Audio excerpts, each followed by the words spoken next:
everybody. Welcome back to the show. Cameron English here with you, Director of Biosciences at the American Council on Science and Health. Joined again by both my colleagues. Another triple threat. We've got Dr. Josh Bloom, Director of Chemical and Pharmaceutical Sciences, Dr. Chuck Dinerstein, Director of Medicine. Very excited for today's episode. We've got two stories that we're talking about. The first one is a story that Josh authored, and it's called The Devil You Know, Neurontin's Massive Flop as an Opioid Alternative. That's going to be incendiary, I predict, Josh. And then we've got a story that I wrote that we'll finish up with called Censorship. Twitter puts a warning on ACSH obesity article. So first up, how are you gentlemen today? And then let's talk about Josh's article. I'm good. Very good. Beautiful 17 days positive with COVID, but I'm going for a record. But I'm healthy, so I don't know what's going on. Well, there you go. Obviously we don't want you to be sick or to have the sniffles, but you're not dead, Josh, and that's what's most important to us. I feel fine. Well, there you go. All right. Well, Josh, tell us about this story then. So, first of all, what is Neurontin, and then what are you talking about here? There's so many different things going on different levels. I've written about Neurontin a bunch of times in the past, and it's a drug that was approved for epilepsy back in, 1990s, 2000s. I don't really remember. Back in the 90s. Yeah. 93, I think, right? Yep, that sounds right. And I think it does a fairly good job for it. It's not great, but seizures are serious, and it was approved for seizures, and that's fine. It also has some approved off-label uses. One is something called restless leg syndrome, where you flop around the bed because your legs feel like they've got Mexican jumping beans instead of like cells in them, and that's actually a real condition. I know somebody that has it, and the Neurontin worked very well. Subsequently, since it does involve transmission of certain neurons, it has been approved for some neuropathic conditions. It's mildly successful, like diabetic neuropathy, and maybe arm and leg pain from discs. So let me jump in for just a real quick second. Please do. On that, because I think that the whole Neurontin story does tell a lot more about our prescribing habits. So my first experience with Neurontin was as a vascular surgeon taking care of patients with diabetes, and oftentimes they would have neuropathic pain associated with their diabetes, and so they had been prescribed Neurontin by a neurologist or by their primary care doctor. If you look back, what you see is that the actual indication for using the drug was for post-herpetic neuropathy from shingles. And it never had an indication for diabetic neuropathy. But in a land where there was very few good choices, people started prescribing it on an off-label basis that way. The other place where it started to get a lot of play, I think, is in another form of neuropathic pain, radicular pain associated with low back problems. And I think that that's where it started getting entangled with the whole pain management world, because a lot of patients with chronic pain come to those problems from musculoskeletal problems. The other point I wanted to make, as a physician, they didn't cover gabapentin or pregabalin in our pharmaceutical class. Our pharmaceutical class talked about classes of drugs and general pharmacokinetics, but where we learned about how to prescribe the drug and where we learned about its adverse effects was on the job. And usually it was the intern or resident ahead of you that would tell you what the standard way we were using the drug was, and you just followed suit from that.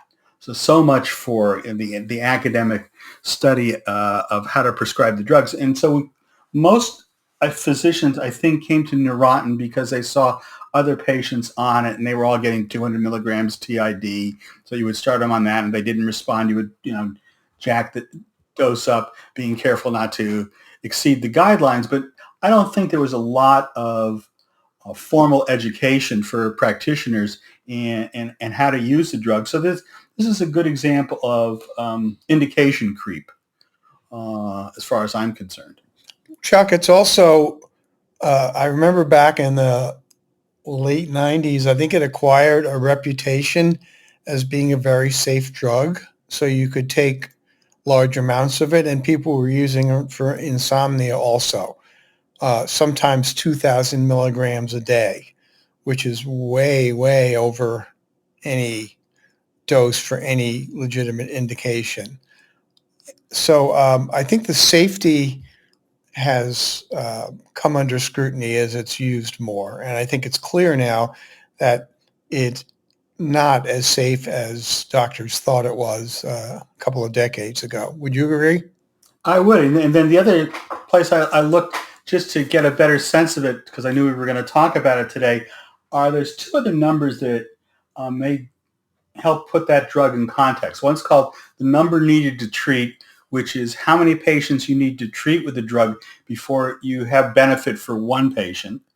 And the second number is the numbers needed to harm, which is the number of patients you need to treat before you harm someone. And as it turns out for Neurontin, the numbers are pretty well evenly matched, except harm may be a little bit worse. You need to treat 6 patients in order to make one person better with Neurontin, based on how you do the calculation.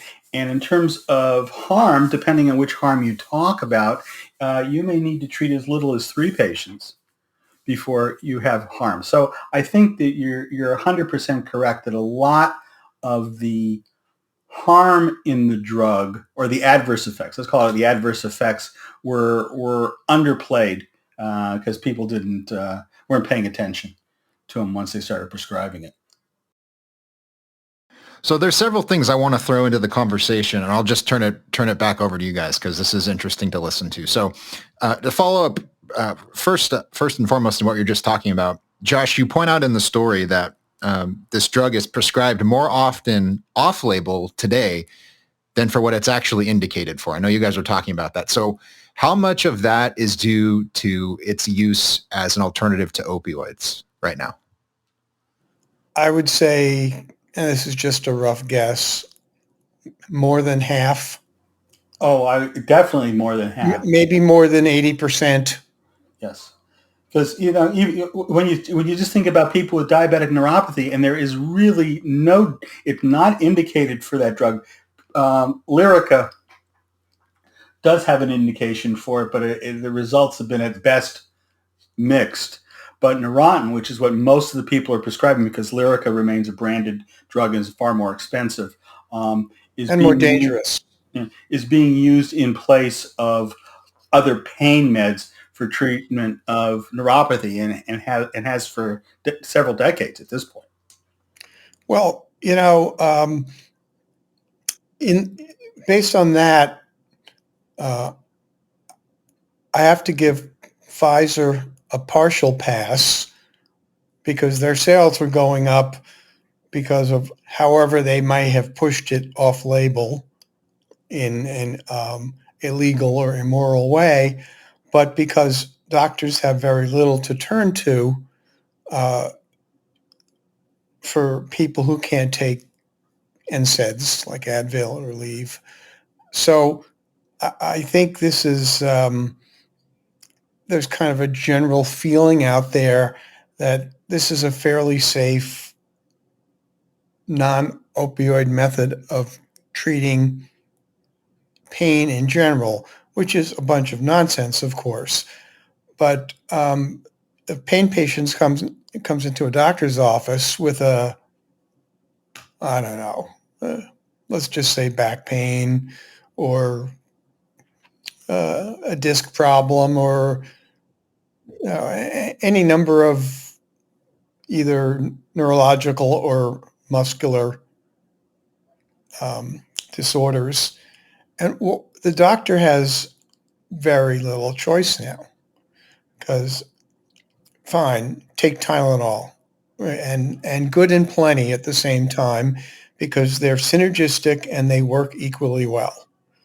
So then, of course, there's Advil, but that Advil is very far from a safe drug.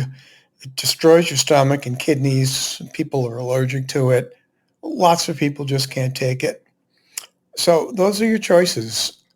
Or Neurontin, or even worse, antidepressants.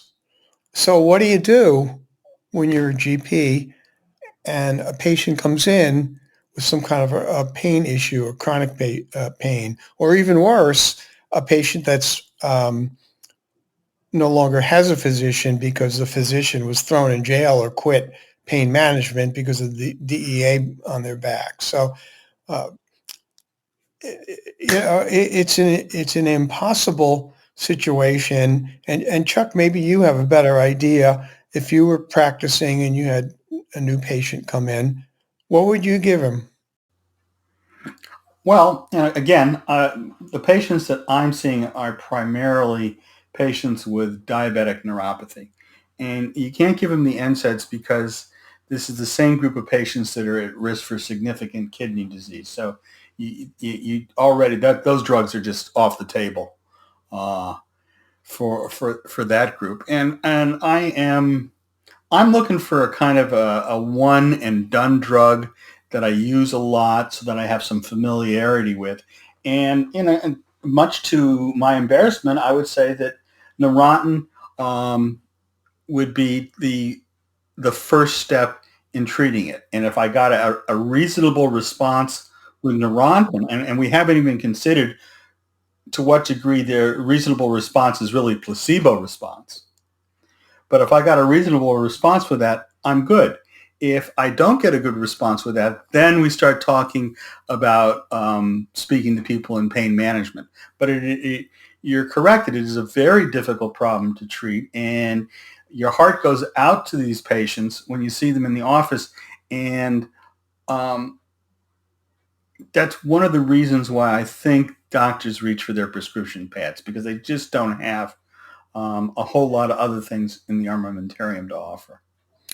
Well, they can offer Percocet and Vicodin, but many of them won't. They're afraid to, or they work for organizations or hospitals that either won't allow it or greatly discourage it.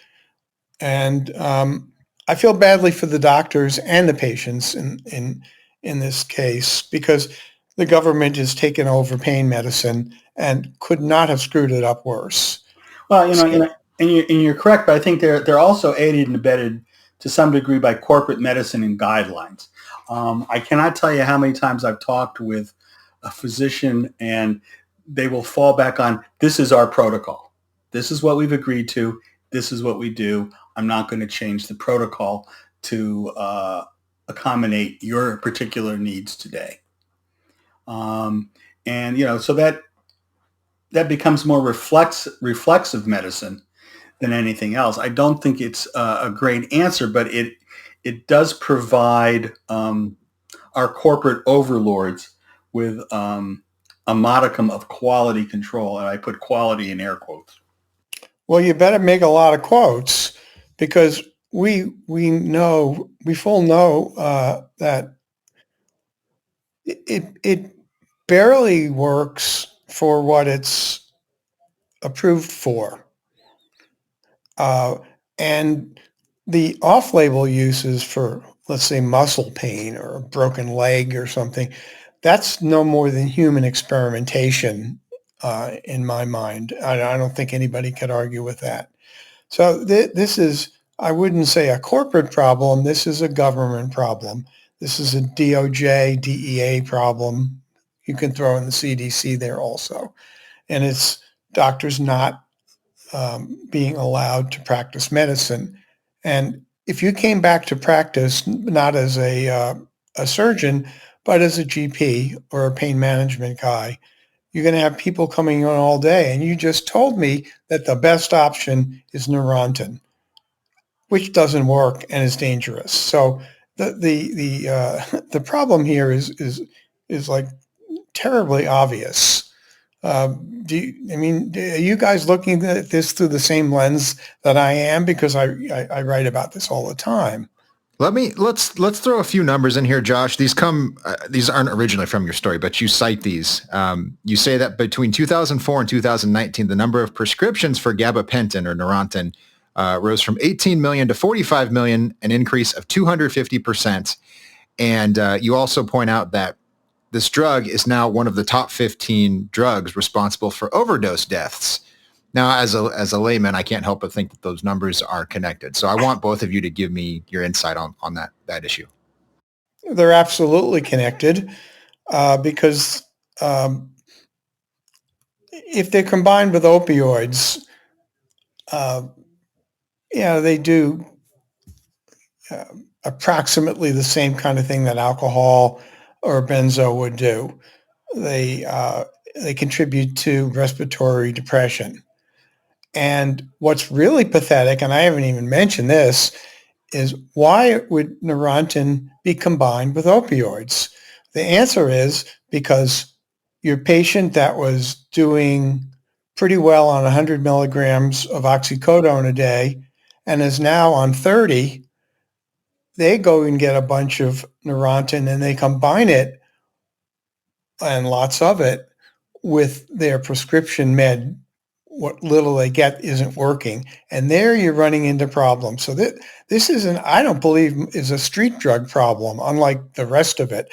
I think this is just as good a picture as you can paint of the desperation of pain patients and the terrible options that they have.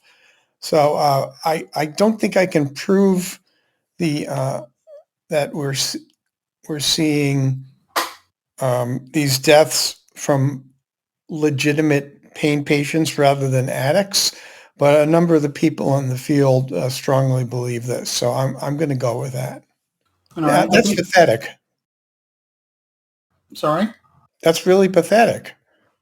I hear that. I mean, I think part of it is a polypharmacy problem, and that physicians are not, in general, by training or inclination, equipped to deal with polypharmacy. That's actually, I think that's one of the times that hospital pharmacists have a very good role in helping manage care. The pain management specialists are adept at polypharmacy because those are the tools that they use. But for most of us, when we're prescribing things, it's usually one drug or another. It's not, you don't need to put 2 or 3 different drugs together to get the therapeutic response you're looking for. So I think that's in part an education problem among physicians. But it's also it's a polypharmacy issue that's different than the rest, in that if patients were allowed a monopharmacy, in other words, the drugs they need, they wouldn't need to turn to polypharmacy and put themselves at risk, because what they're actually getting is more dangerous than the higher dose of the opioid. And that's just, leaves my mouth hanging open when I hear stuff like that. So before we move on, what I find most striking about all of this information we're discussing is that there's very little evidence that you can use this drug for pain control. And Josh, you point to, I think there's been just a couple of studies that have looked at this, and the results are inconsistent, right? That's not the kind of data you would hope to see before you prescribe a drug, but yet the prescriptions keep going up. So does this really come down to doctors feeling like they're trapped? They have nothing they can do for their patients? Doctors are definitely trapped. And you heard from Chuck say that if somebody came in with pain, that's what he'd give them. So there are not a lot of options here. Some doctors won't even write prescriptions for tramadol, which is a very weak opioid because it's called an opioid, and it gets on the DEA list even though it's Schedule 5. So absolutely true. This is it's a created problem. One other thing is as the practice of medicine shifts, I think that pain management certainly is a good example of having to try a medication, get feedback, and putter with doses and medications to get the right mix for the patient at any given time. And that requires feedback. And that's why I'm going to fall back to that corporate discussion. When you come in to see your doctor and it's a doctor in a large group and you're seeing a different person every time, that quality of feedback is lost. That's one of the advantages of seeing a pain management specialist, because you're seeing the same person over and over again, but there's just a limited number of those specialists to go around. So I think that there's other factors that are in the business side of medicine that also poorly impact that. You know, a patient comes in, they have an infection, you put them on an antibiotic and they get seen 2 weeks later, they're better or worse. There's not a lot of tweaking that needs to go on. But for chronic pain, I think that having that close relationship is important. And that, too, is one of the things that the CDC guidelines has wreaked havoc with, because it's cut these patients off from consistent care. With the exception of visiting hours in prison, because they can see a lot of their doctors there. Oh, I'm just going to let that sit. This is it's really incredible stuff, because I didn't know anything about this until I started reading Josh's commentary, and Chuck has offered some interesting insight in some of his writing on our website just as a physician. But it's really tragic what's going on here. You know, whatever you think the cause is, this needs to be addressed. So I hope that as time goes on, we get this problem under control, because a lot of people are suffering needlessly right now. So we'll leave that there. Inevitably, we'll come back to it at some point. But let's talk a little bit about censorship, my friends. And this is a story that I wrote about another article that I wrote, where I was talking about a reality TV show called The Bachelor, which is being pressured by fat acceptance groups to put overweight people on the show and to celebrate obesity, in so many words. And so I wrote this article and I said, well, this is silly. You know, we don't need to shame people for being overweight. And as I've said many times, I have plenty of experience with that. It's terrible to be judged for your weight. We don't want to do that. But at the same time, we want to be honest and frank with people and say that obesity can be very harmful. And so celebrating this on national TV, very bad idea. So I wrote this story and then tweeted it out, as I do all of our stories. And I got a warning on it. And Twitter said, you know, this could be insensitive content and we don't want people to be offended by it if they don't want to read it. So I appealed the warning and I said, well, there's nothing offensive in here. It's just pretty basic scientific information. And we've yet to hear back from Twitter. But it's really disturbing to me, because this is a very minor example, of course, right? We haven't been kicked off the platform or anything like that. People can still access our content. But there's a trend that I guess everyone's seen if they're paying attention. So you had the Cochrane collaboration was censored by Instagram because they put out a meta-analysis of the efficacy of masks that was less than glowing. And so Instagram had a problem with this. And then, of course, you saw lots of people with relevant expertise talking about a lab leak origin for SARS-CoV-2 before the Biden administration came out and said, okay, we need to investigate this. Before that happened, you had all of the platforms censoring that sort of discussion. And the problem got so bad with all of these various examples that the British Medical Journal came out multiple times in 2021. And they said, this has to stop, because you have bona fide experts trying to get to the bottom of these various issues, and they're being prevented from discussing it in mainstream news outlets, on social media, and this is right. This is interfering with the practice of science as we know it, and this is a problem. So this is a very minor example on our end, but I'm very curious, Josh, Chuck, what are your thoughts on this situation? Chuck, you go because I'll say something Oh, that'll get us all in trouble. Okay, so I don't think that the social media companies should be responsible for the content that they put on their platforms. I know that that's going to be considered an unhappy statement, but let's consider, I looked up some figures today. As of August, there are approximately 6,000 tweets per second. So that's well over 350,000 tweets a minute going out on this platform. There is no way on the planet Earth that anyone can moderate at that volume of content going out. So what the companies all do is that they have algorithms that will pick up keywords that they choose. So perhaps in the case of this, it was fat shaming or fat acceptance or fat. Any one of those words may have triggered the algorithm to look. Now, they will claim that they have humans that will then go through the data that's been flagged to find problems. But Twitter employs approximately 1,500 people to look at these posts. So they're supposed to be looking at somewhere on the order of 200 posts a minute. Again, something that's not going to happen. So I think that there's a real problem in expecting social media companies to take over that censorship role.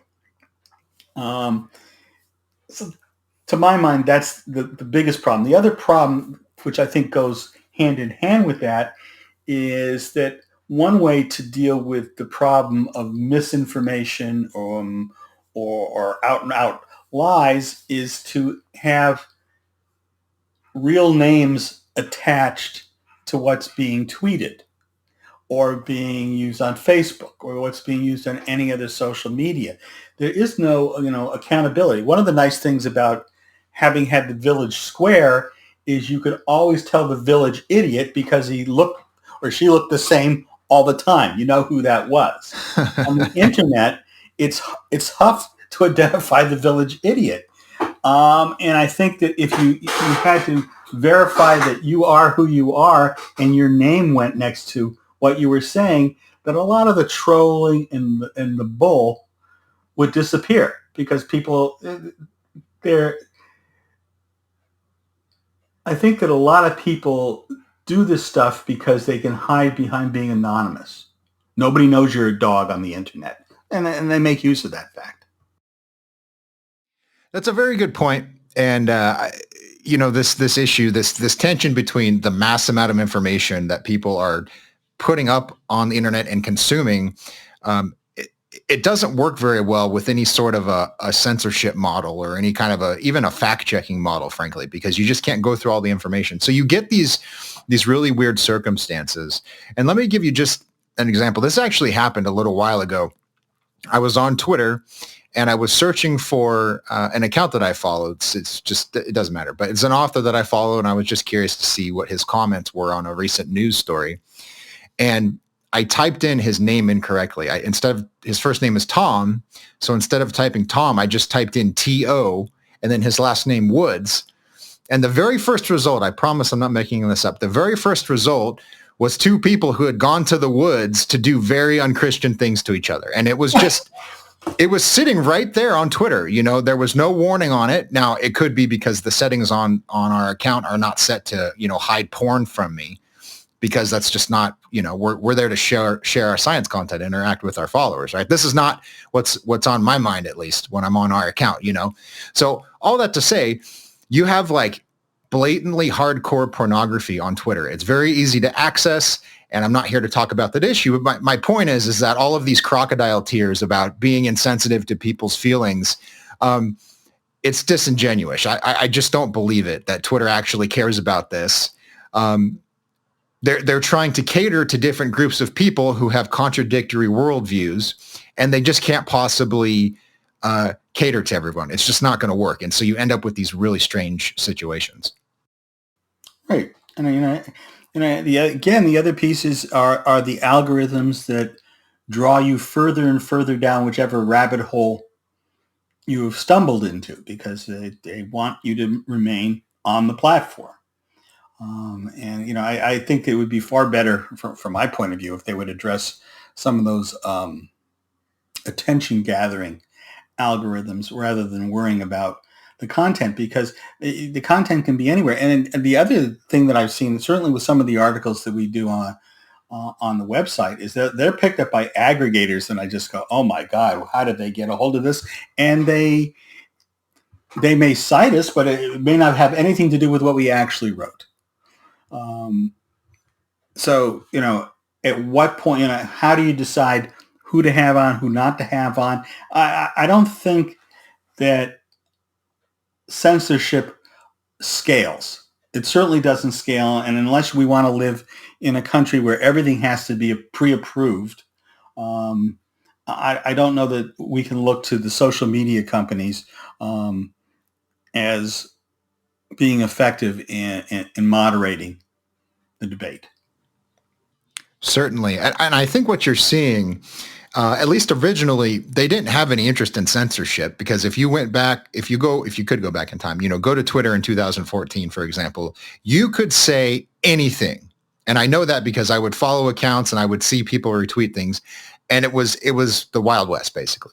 So these platforms were not set up with censorship in mind. I think that's not that I'm pro-censorship, but that's part of the problem, is that these were designed to foster communication. But now what you have is you have media scholars and quote unquote disinformation experts. In some cases, you have very influential political figures. In one case, we actually had the Biden administration pressuring Twitter to either kick off or restrict the reach of a certain journalist who's become very controversial and very popular during the pandemic. And I think that was due to discovery in his lawsuit against Twitter. It came out that the Biden administration said, what are you doing about this guy? So this is really, really concerning to me. And to bring it back to our specific case, which of course was just a warning, I found the lack of clarity most frustrating, because they said, there's something in your post that could be offensive. And so when I appealed it, I said, well, there's nothing offensive here, and then I waited for a reply. But they don't tell you specifically what it is. And this is a very common complaint from people who get strikes on YouTube, or they get a 7-day ban on Facebook or whatever. They're told that something they published may be misinformation or may be offensive, but they don't tell you. And so you're left in the lurch, right? You're walking on eggshells and you're trying to figure out what you may have done. But that's really, really frustrating, because instead of saying, okay, here's the one thing that you think I published that's incorrect or that it's hurtful or whatever, instead of dealing with that issue, now you're left to go, okay, well, I better just kind of, I better give this a wide berth and give this a wide berth, and I better not say anything that could possibly offend anyone. And so you get sort of a dumbing down of all of the content that people produce. And I think that's what's most concerning. It would be one thing, like one person who follows us on Twitter said, maybe the picture, because it's a picture of a man's gut, right? Maybe Twitter's AI flagged that as pornography, for example. And I said, well, that's an interesting idea. So I switched out the picture, and then I went and reshared the story on Twitter, got the same warning. Right, so I know it's not that, but I still don't know what it is, And so this is just really bothering me lately. Yeah, no, I agree again. And I think that this really gets back to the fact that there are very few humans in the moderation business doing this. This is all done algorithmically. And, if you read the stuff that I write, I'm not overly impressed yet with the idea of artificial intelligence. If artificial intelligence was so good, and these are the people, this is the tech companies are the people that are pushing AI, you would expect to see a far smarter AI moderation than what we're seeing on any of the platforms now. So, just as an aside. Yeah, that's a good point. And we still have to return to that topic, because the more I read about it, the more I'm convinced that the singularity is just a lie. It's so far away if we ever get to it, because the technology is just not that good. And I think we're illustrating why that is. But in any case, as we wrap up, let me just say, I actually think this might have a silver lining, in that by by fact checking, quote unquote, and by censoring information that is actually good scientific information, these platforms are forcing a conversation about censorship, about the nature of fact checking, about the breadth of the First Amendment. So as a society, we're talking about these things in a way that we really haven't for a long time. So maybe there is some upside to that. I don't know, but I guess that's what I have my fingers crossed for. So we will leave that there for now. Thank you guys for joining us as always. If you want to get these stories that we're talking about, you just go to our website. It's acsh.org. Click the subscribe button at the top, punch in your email address, and then 3 times a week we will send you the stories that we publish, and the ones that are most read we talk about on this podcast. So get on the newsletter, read the content, and then when you show up for the show, you're going to know what we are discussing. So with that out of the way, we will see you next week.